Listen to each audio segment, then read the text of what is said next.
Hi, this is Todd, and welcome back for part 2 of my video on the Sayerlack water-based coatings line.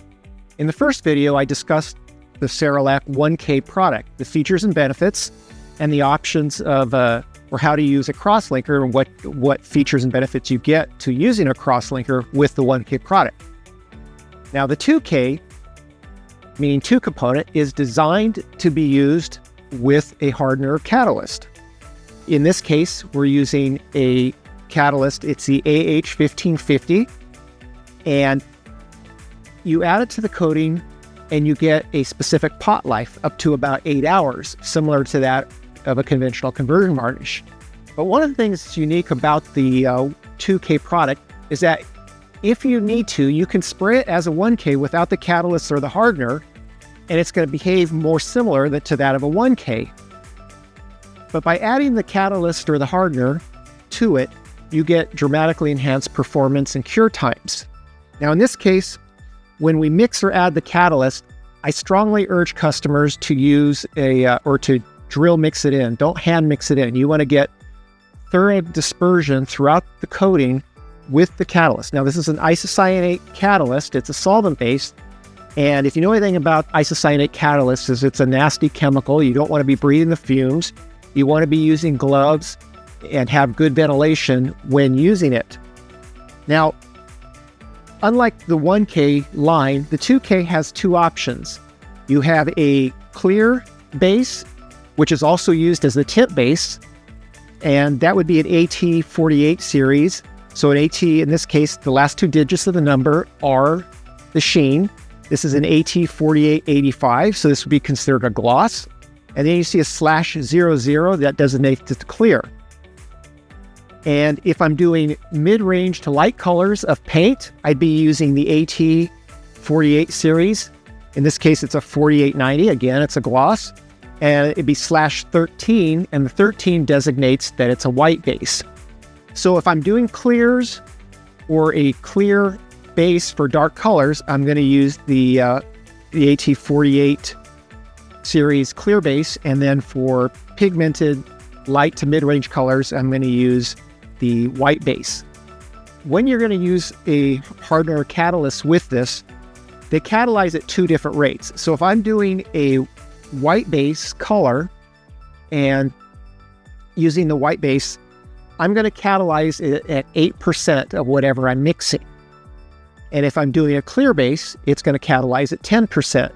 So unlike most post-cap products, these actually catalyze at two different rates. So again, the clear base is at 10% and the white base is at 8%. I kind of think about a white base having more fill or color in it and thereby using less catalyst. Now, I'd like to show you how to use the AH1550 catalyst or hardener in the coating. Again, you want to take precautions in working with this coating because it's an isocyanate catalyst. Having good ventilation and using protective gloves with the coating is suggested. You don't really want to get this on your skin. So in this case, let's assume I've got X amount of coating. I've determined that I need 2 ounces of the hardener catalyst. So I pour in the amount I'm going to need in ratio that's proper to the amount of coating that I'm going to catalyze. At that point, you don't want to just add it in. I'm going to add water to this like I do similar to the crosslinker. But in this case, if I add just a little bit of water, and let me show you, if I add just a little bit of water, it's going to start gelling right away. And that's not what you want. You want to add the tap water to the coating in a 1-to-1 ratio. So in this case, I had a couple of ounces of water or a couple ounces of catalyst. I'm going to add a couple ounces of water.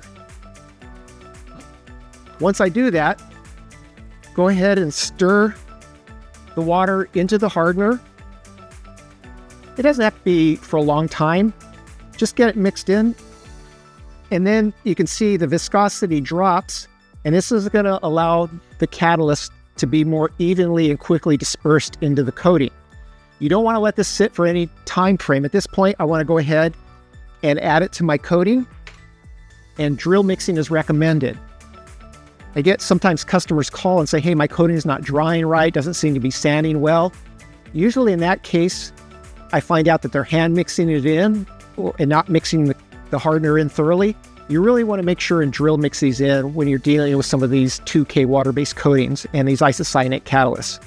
So go ahead and pour it in, meter it in, and drill mix it in really well. And there's really no sweat in period like some coatings. You can go ahead and after it's mixed, you can go ahead and put it into your pump and start spraying.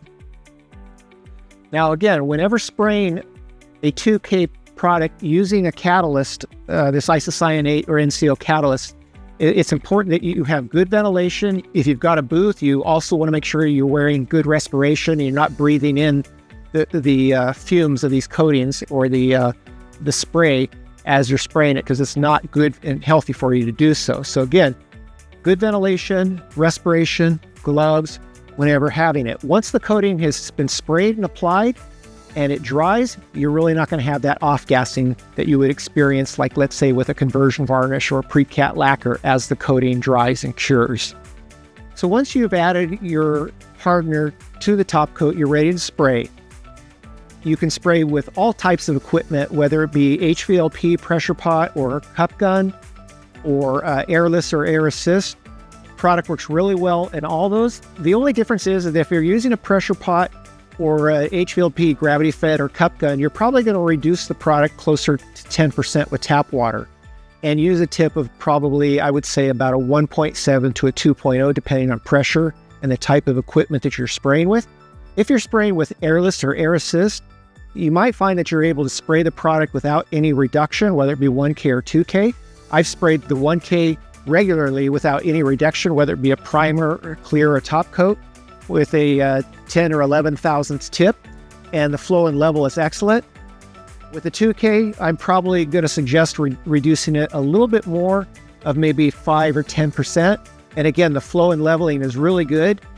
The thing you've got to look at is the temperature of your coating and what you're spraying. If you find that you spray the product and you're getting some orange peel and the leveling is not adequate or up to par, then I would look at tip size and possibly increasing the amount of reduction to the coating.